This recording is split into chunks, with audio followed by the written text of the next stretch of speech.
Why don't we go to North America? North America, but how? And La Poderosa, man!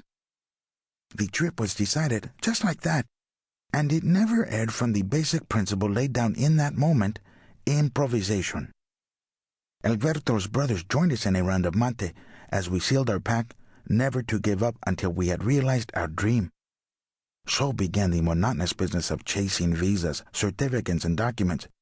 That is to say, of overcoming the many hurdles modern nations erect in the paths of would-be travelers.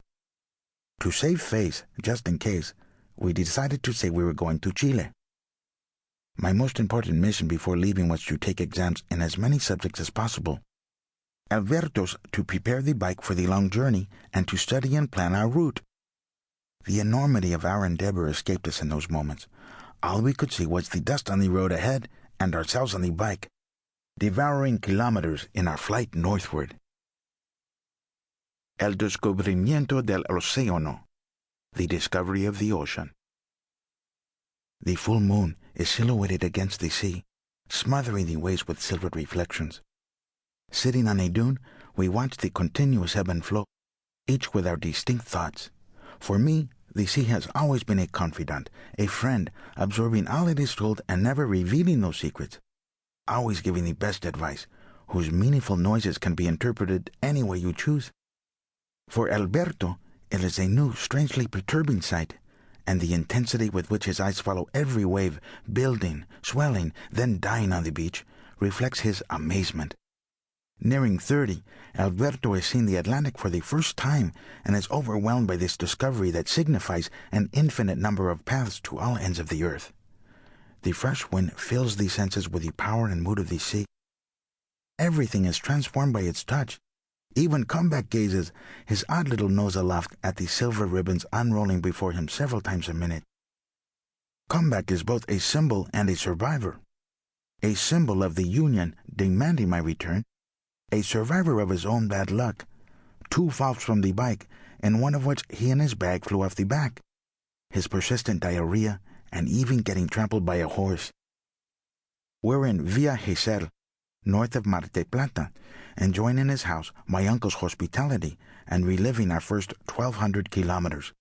Apparently the easiest, though they've already given us a healthy respect for distances. We have no idea whether or not we'll get there, but we do know the going will be hard. At least that's the impression we have at this stage.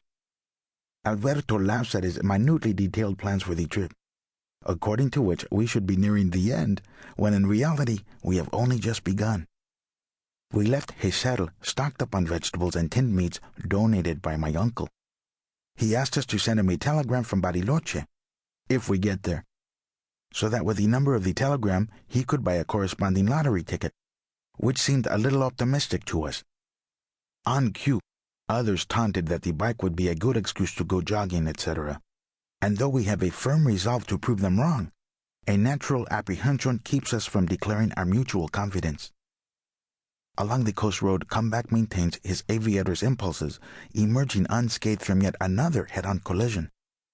The motorbike is very hard to control, with extra weight on a rack behind the center of gravity tending to lift the front wheel, and the slightest lapse in concentration sends us flying. We stop at a butcher store and buy some meat to grill and some milk for the dog, who won't even try it.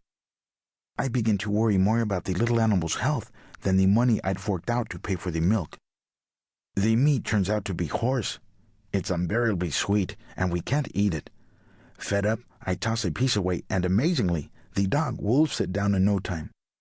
I throw him another piece, and the same thing happens. His regime of milk is lifted. In the middle of the uproar caused by Comeback's admirers, I enter, here in Miramar. A paréntesis amoroso, lovesick pause.